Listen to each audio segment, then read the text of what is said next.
Jonathan Taylor took to Twitter and he responded, so much going on, so little time to get to it. He said, quote, 1, never had a back pain. 2, never reported a back pain. Not sure who, quote, sources are, but find new ones thinking emoji. Let's get to it. 2-5. What's up, man? It's a great topic for the first It topic of the day. absolutely is. Shady, Jonathan Taylor and Jim Irsay, owner for the Colts, they are at odds right now. America, this is an incredibly fascinating story. It can really change the pendulum, really, of the AFC and what the Colts' trajectory is. But, Shady, whose side are you on, Jonathan Taylor or the Colts? I got to go with Jonathan Taylor. I love my running backs. I'm not being biased. This situation is a little different from the previous situation with the running backs, right? Especially with Saquon Barkley. When I look at Jonathan Taylor, first of all, I look at him in the same boat as McCaffrey, right? Same boat as, in the future, like an Adrian Peterson, right? Chris Johnson, Deshaun McCoy, all these top dudes. See, I threw that in there? Did you hear that? Anyway, when I look at him, it's like, he's going to be the guy to, I think, set the running back market. You know, he'll set it up. He's going to be one to change it.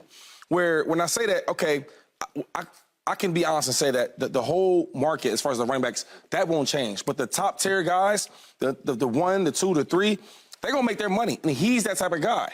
So my thing is, if he wants $60 million, that might be extreme. They might say that. But let's negotiate that. Where if other running backs may ask for that, like Saquon, I think he's really, really good, but I think they are different. You're not going to entertain it. You need to entertain what Jonathan Taylor's talking about.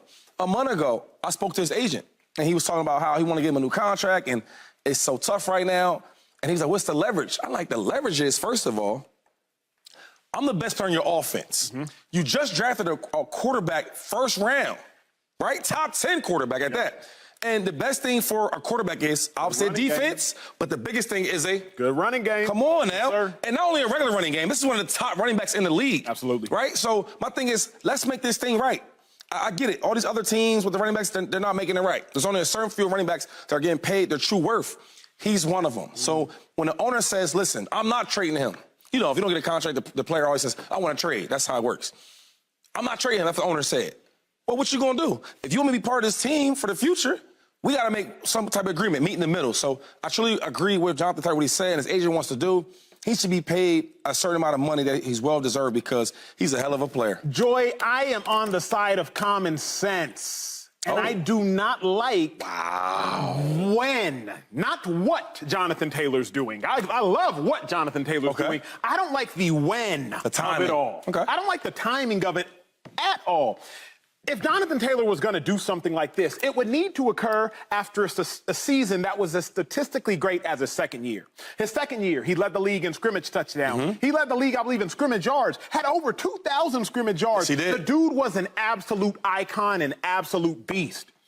But after his third year, America, he had 800 yards because he dealt with an ankle injury that occurred week 4, and he had to deal with that throughout the duration of the season. Not only that, the Colts were so bad that they drafted a pick in the top 5 because that is what their record dictated. Y'all remember the tumultuousness of the Colts season last year? Head coach gets fired in the middle of the season, then you hire Jeff Saturday. It's just not a good year for anybody to be asking for money, particularly if you were hurt. I love what Jonathan Taylor's doing. I just don't love the when of it all. I'll say it like this. You should never rob a man his first fortune. And Jonathan Taylor is robbing himself his first fortune. Play through the season, hit free agency. You're not a first-round pick. They can't pick up a fifth-year option. Hit free agency and then go try and get a bag. But don't put a pause to your fourth-year season when your third-year season paled in comparison to your second season. I don't like the when, but I do like the what. Whose side are you on? Well, you know me. I'm usually on the side of the man. It's just very standard. Particularly this organization. I forgot all of the reasons why they were terrible last year. Thank you for reminding me. You know, I feel like I was told I was going to be really wrong about that. Turns out I was super right. Anyway, obviously I'm on Jonathan Taylor's side. If you're going to continue to not pay these players, this position is eventually going to suffer. We talked about this a lot last week. Kids are seeing how you guys are treating running backs. Best players are not going to keep playing this position knowing that this is the type of money that they're going to go into. So not that I'm putting all of this at the feet of the Colts. I think it's a bigger league-wide conversation. But I thought about it this morning. and all of the pushback that running backs are getting, top running backs too, players that have had real impact on winning. As you said, they have a rookie quarterback. You would think you want to shore up that position, right? With somebody who has shown the ability to be a top player in the league. The running back position touches the ball the third most of any player on the field. You've got the center, you've got the quarterback. The next player to touch the ball at a high rate is the running back. The running back has the pill in their hands, the third most of any other player on the field. Brandon Marshall, friend of ours, had 21 receptions in a game December 13th of 2009. That's the most receptions by a wide receiver in a game ever. That same game, the Broncos running back, LeSean Moreno, had 23 carries and 3 extra receptions. So the most a wide receiver who gets paid way more than a running back in this league right now, and is trending up while running backs are trending in the opposite direction. In that very game, the running back touched the football more than Brandon Marshall did. This idea that these top running backs are just completely replaceable is, to me, a bit of a myth, especially when you're talking about guys like a Jonathan Taylor, like a Saquon Barkley. So I have to be on their side. Look at the situation that the Colts are in right now at the running back position. Sound good, not trading him, totally replaceable, right? That's what we're hearing from the Colts. What happened to Zach Moss today? I think shoulder injury. Out. Shoulder. Broken arm. Broken arm. Arm. Going to miss 6 weeks. Who else do they have on the roster right now? Deion Jackson. They have a rookie, Evan Hull. A rookie, great. Rookie could totally replace Jonathan Taylor, right? Then I thought about it some more. Do rookies actually have the same level of production as the top-level veteran running backs? Not possible. But everyone keeps saying, just draft another running back, right? Just draft another running back. That's what Jonathan Taylor was told on social media. Just draft another running back. So let's look at it. Let's compare the rookies to the veteran running backs in the league over the last year and the production. If it's that easy to replace these top-level running backs, then the statistics should show that running backs just pop in the league and have the same level of production. This is the last 3 seasons. I don't know. It looks like veteran running backs are putting up a lot more production. But hold on. Who said draft another running back? Everyone. Everyone is saying draft another running back. You can't draft another Jonathan Taylor. Yeah, I don't. Rookies don't even start. That doesn't make sense. But you have examples of that even with the Jets. They just talking. The dilemma, though, for me, Joy, isn't how valuable Jonathan Taylor is. Because it's not how talented Jonathan Taylor is. We know how talented Jonathan Taylor is. You could debate, well, just how valuable is he? That's not the debate I want to go into. He's super valuable. For me, it's if you look around, and Ezekiel Elliott pulled this same move after his 3rd year in the National Football League. Y'all remember, Zeke's first 3 years, he went crazy. I agree. I mean, Zeke went crazy his first 3 years. So Zeke was like, hey, I want that extension. And Jerry finally folded. Zeke was in, I think, Cabo or Cancun during camp. Jerry finally folded. Gave him that $90+ million. I believe it was pushing 14, 15, 16 a year. But the problem, in return, we saw Zeke continue to decline and decline and decline and decline. You can't compare any one player. But I do think you can gather information as you look at these position groups, and you can say to yourself, okay, Jonathan Taylor, in your best season, your 2,000 scrimmage yard season, what happened? We lost week 17, 18, because the NFL added that extra week, and we didn't make the playoffs. Lost to the Jags. You had 15 carries, 77 yards. We didn't make the playoffs. Right. I'm just wondering, Shady, if you are the Colts and he has one more year on his deal, and now after an 800-yard season, he's like, pay me an absorbent amount of money, the timing is just off. That's the issue that I have when people say stuff like that, because there's so many other layers to why they didn't make the playoffs. Not Jonathan Taylor. He was the best thing for that offense. Absolutely was. You didn't say anything about Carson Wentz, who gave the game away, right? But they're going to pay him. That's what I hate about this league sometimes, and I love the NFL. It's done a lot for me and my family, but some of the small things, it really just, it makes me so mad and angry because, why are we arguing the fact that should we pay him or not? If you want to argue how much, I'm cool with that. Hey, man, we want to pay you, you deserve it. 16's too much. Cool with that. But when you say you don't give him nothing close to his value, that's when you have an issue.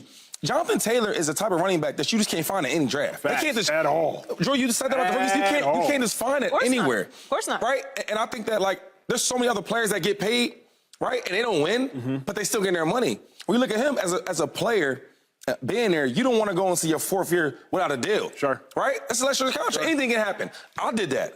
My 3rd year, I got a contract because, come on, it's time to get paid. I'm nice, pay me. Every year is not going to be a great year. It's football. But Shady, you're going to get injured. What about as a businessman? Because you were both an elite player, but now I would suggest that you were also becoming an elite businessman. You know better than to go ask for an absorbent amount of money after an 800-yard season when the year before you had 1,800. This is my thing though. So every year he should never get hurt. Think about it. Let's just think about it for a second. You talking about business? Let's think about it, right? He should never get hurt. Never? No, that's not realistic. That's not what I'm suggesting. What I'm suggesting is there's a time and place. Why would he care about the Colts' timing? This is his money and his career. I got to ask when it's convenient for you? Right. Because it's the Colts' money. It's okay, but I'm not going to be mad at him for asking money when it's time for him to get paid. By the way, for all what happened with Zeke got his money. Which, by the way, he earned. It's the juxtaposition of this position of running back that if you pay someone for their past performance, that's what gets you to the point. Your past performance is what gets you to a point where you can ask for more money. That's right. Then it's what your projected performance will be. Sometimes people fall off. Sometimes they don't. But if I'm in a position where I have any kind of leverage, which, by the way, now Jonathan Taylor does, they are depleted at this position. Why would I not ask for money because it's inconvenient for you? I don't mind him asking. I'm just thinking about what are you asking for and when are you asking for it? I remember when Texas was trying to get more, University of Texas, my alma mater, Shady, they were trying to get more NIL money and they were trying to get more from the university. They were trying to get all that. They're good at that. They've been paying players for years. This was before the NIL had actually come through. Okay. So they had sent me this list of demands that they wanted to send to the athletic director. The players on the team, they sent me this list of demands. They're like, hey, Acho, can you proofread this list of demands? I was reading through it, right? I was like, okay, we don't want mandatory study hall every day. We don't want this. We don't want that. And then I got to, we mandate that we want black jerseys.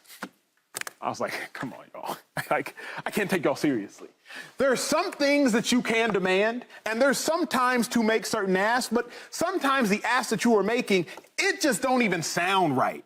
Joy, to make the ask for $15 or $16 million after an 800-yard season, to me, it just don't even sound right. But them not talking numbers is the problem. If you're talking about, okay, well, I need to negotiate, and we need to negotiate what you're asking for, of course, that's what these deals are. Very rarely does someone walk in the room and say, this is what I want, and then they give it to them. Of course they're going to negotiate. But the idea that he is asking for his money in this year is actually quite standard. And I don't care about what happened last year. We know the type of talent that he is. I'm not laying the disaster that was the Colts last year at the feet of Jonathan Taylor. Let me ask you this, though. So I get what you're saying. He had a bad year last year. He was hurt, whatever. Why would he ask for money? But if you look at his whole career so far with the Colts and going forward, do you think he'll be successful? I believe so. I think so. I think he's been a beast. So that's my thing. When you come to get a contract, the first thing you said is, what have you done in the past to get you to this point to ask for more money? Right. Now that I'm here, if you think that I'm going to do better for the future, he should get money. That's how it works. I'm paying you for half what you did already and half what you're going to do. He's still young enough, and I do think that he has a different skill set than other running backs. He's a beast. Like, Jonathan Taylor's highs has proven to be higher than just about any running back in football. I'm glad he's asking for money. I would just advise to do it at a different time, but I hope he gets it. Subscribe here to get the latest from Speak, and go watch a few segments from our other shows on FS1.